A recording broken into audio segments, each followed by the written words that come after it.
Hey legends, how you doing? This is Magnus. In this video, I am reacting to Schaffrillas Productions. Wow, the new Pinocchio movie is terrible. Okay, a few videos will come out with a few relating to the Pinocchio movie. And my short answer to it, I loved the Pinocchio remake. I thought it was beautiful. The ending nearly made me cry. I felt tears. I felt emotional. I loved it. I thought it was magical. It was beautiful. Much like the Jungle Book, the live action Jungle Book.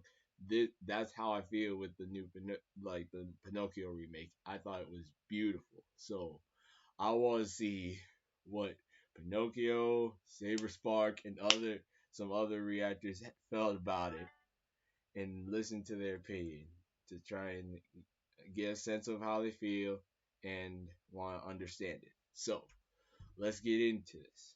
Comment, like, subscribe, share this video. Hope you enjoy it. Let's get into this. Funding for Schaffrillas is provided by Surfshark VPN, the sponsor of today's video. Hey gang, so I really needed a quick breather review after the Illumination ranking and before the 5 videos that'll likely be longer than an hour that I want to put out before the end of the year, in addition to at least 6 other videos. The script for the Clone Wars Season 3 video has reached 30 pages and we've only just now gotten to Mortis. I need to take a breather and just shit something out in between the things I'm actually passionate about making. Just like the completely prestigious and respectable Walt Disney Studios. They shout out a live-action Pinocchio remake, and a lot of people are talking about how bad it is. So I figured, don't mind if I do! Yeah, it's shit. It's so fucking awful. However, it's also not a new low for these live-action remakes. It's not as bad as Mulan 2020 or Lion King 2019, but at least those... Once again, was it? Oh, I need to do a tier list for the live action remakes because I liked Mulan and I liked the Lion King, bro. I like both those movies. I feel like I'm one of the only people who like all the live action remakes so far. I like them all. two were hilariously infuriating. This is one of the most boring movies I've seen in quite some time. I'm sure the Pauly Shore Pinocchio movie is probably worse, but I just know that it's at least 10 times more entertaining than this soulless corporate affair. There were a few good things, I suppose. I think Keegan-Michael Key's vocal performance as this horrific CGI abomination fox was perfectly fine. Joseph Gordon-Levitt was pretty good as Jiminy Cricket, and I didn't even recognize him. His voice fit the story pretty well. The Pleasure Island sequence was kinda fun. Like, I wanna go here. This looks like a fun amusement park. Yeah, that's everything I liked. Let's talk about the shit now. So I recently watched the animated Pinocchio film from 1940 for the first time as part of my ranking of all 60 Disney films set to come out this December. Seriously, why do I do this to myself? Anyway, I think the original is decent. A bit flawed in the story department, but nonetheless incredibly audacious and memorable. More than anything, I think this is a story that needs to be told in animation form in order for it to reach its full effect. It's weird. There's a talking, walking fox, a talking, walking cricket, kids turning into donkeys, a giant whale, a giant Italian stereotype. More than any of the other Disney animated films that got converted into live action, this one makes the least sense apart from maybe The Lion King. The original was an inherently cartoony cartoon. If you make it live action with CGI abominations that are supposed to exist in a world alongside humans, it's gonna look like shit. Maybe that's why they hired humans. It's gonna look like CGI abominations that are supposed to exist in a world alongside humans. It's gonna look like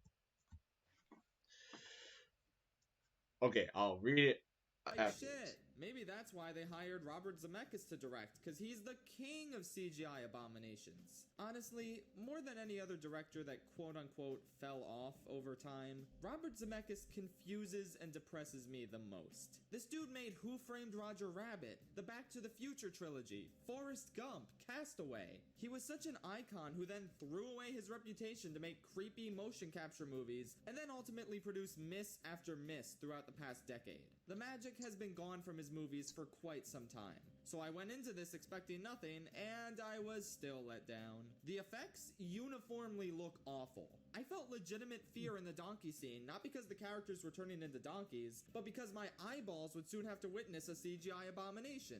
My fears were soon proven valid. Wow.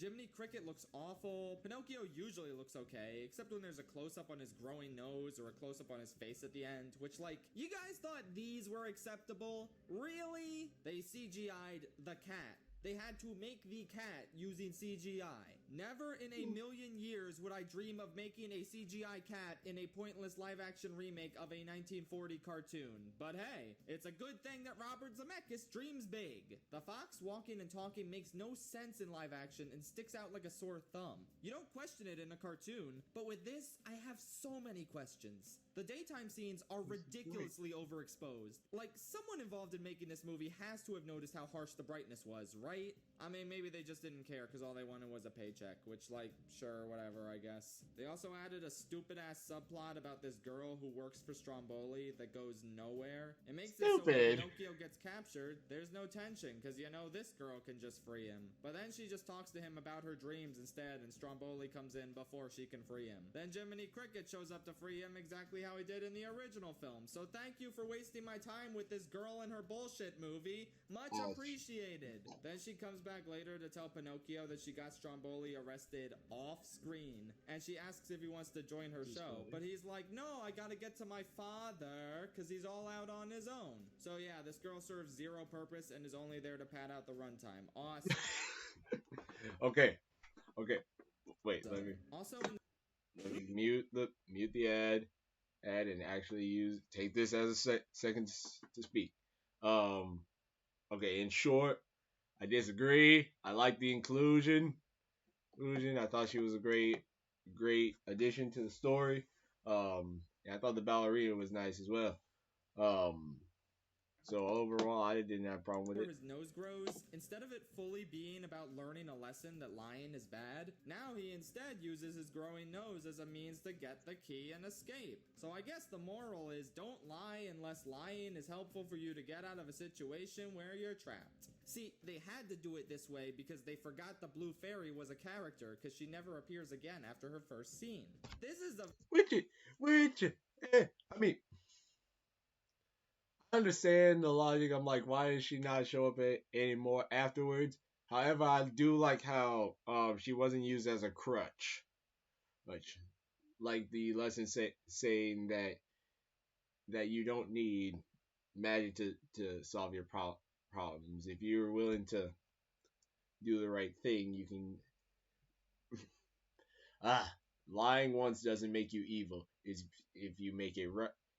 As long as you make up for it. Very well put together movie. Anyway, Pleasure Island is tragically toned down, as expected. No cigars and no beer. Only That I do wish that they kept. I wish they kept the I thought this was beer, but not it fooled me.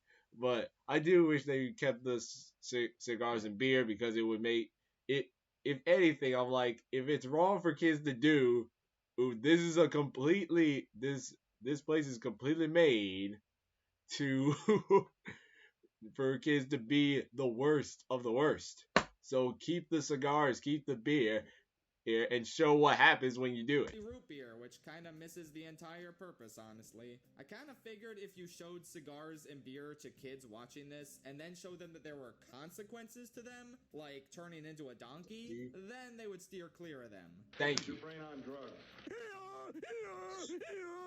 But no, it's too immoral to even show cigars and beer, even if they're painted in a completely negative light. Right. I was honestly really curious if they were going to keep the jackass line, and they kinda did, but they also kinda censored it. Like, there's no censor beep, but it's like they cut the actor's audio as he said ass. What do I look like to you? A jackass? Just let him say jackass, Disney. It's not a swear word. Plus, they say ass in Marvel movies all the time. And I know you love it when 8-year-olds watch those and buy products from them, so just do it.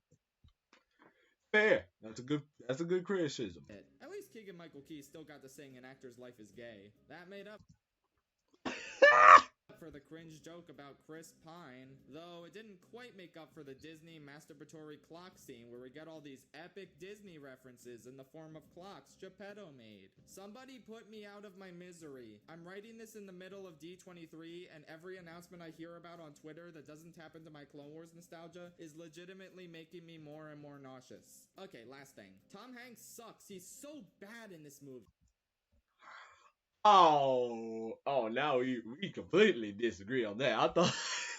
I thought Tom Hanks was great. I thought he was great in this movie. He puts on a different voice in every scene. It's ridiculous. He seems bored out of his mind, and I don't blame him at all. There's this scene late in the movie that could have been extremely funny, where Pinocchio and Geppetto are reuniting, and Pinocchio's telling him all the stuff that happened to him. Geppetto then repeats what he says 2 times in a row. Then Pinocchio goes on this 30-second speech with no breaks about everything else he didn't mention yet. And then it would have been so hysterical if Geppetto then repeated all of that back to him. But I knew he wasn't gonna do it, because that would have taken effort and actually have been funny and capitalized perfectly on the joke they set up. And let's not kid ourselves about what kind of movie we're watching here. So yeah, hopefully this video will be enough to dissuade.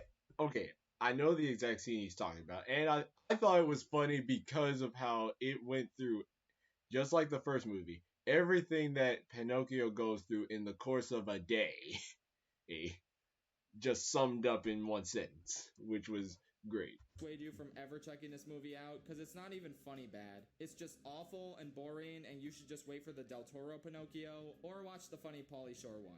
3 out of 10, the best Disney live action remake I've seen in years. Ouch. Give it.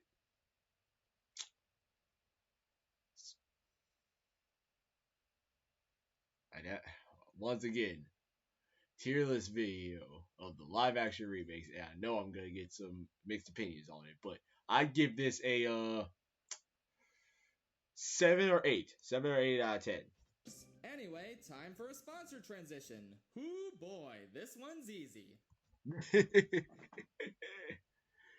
Anyway, just as usual, I'm not really interested in the sponsor clips when it comes to different videos. So that's pretty much it. But thank you guys so much. Pinocchio was surfing on the water at one point, and then he got eaten by a whale. I also like how they changed Monstro. That made I like the change to making him an actual sea monster, and the seagull character. I thought that was great. Anyway, he does have great criticisms on it, like the Blue Fairy. I wish she came back at one point, but I also like how she didn't need to come back for the cage scene. I like the additions they made to the movie. The exclusion of cigars and beer was a I give it a point down for me on that, because I'm like that's evil, like that's wrong. Like, show that smoking and beer is wrong for kids. It's because surely whenever I watch the animated movie, and when I first saw that, oh my goodness, that terrified me. And honestly, seeing I forget the kid's name, but seeing the kid turn into a doggy, it was still to me terrifying. It was horrific to see, because because I was hoping that the movie would get me scared as I did watching that kid turn into a doggy, and it did the same. And if if they even made shorts about other stuff in this world, I want to see it, because one thing he doesn't bring up is like the ghoulish shadow monsters that show up on Pleasure Island. I want to know more about those things. Those had me scared. I'm like, what are those? I want to know more about Monstro. How did he get here?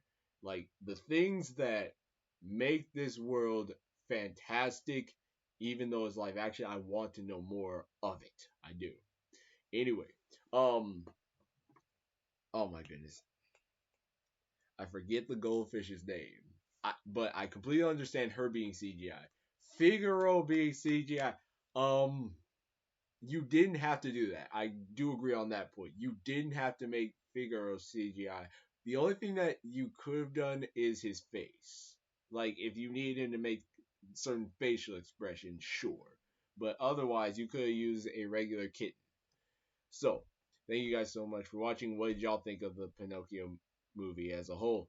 Well, as I said, I liked it. I thought it was beautiful, and I so far have liked every live action remake that Disney has done so far. You can fight me in the comments on that. Please comment, like, subscribe, share this video. Hope you enjoyed. Thank you for 84 subscribers as of the recording of this video. I'll see you in the next one. See you later.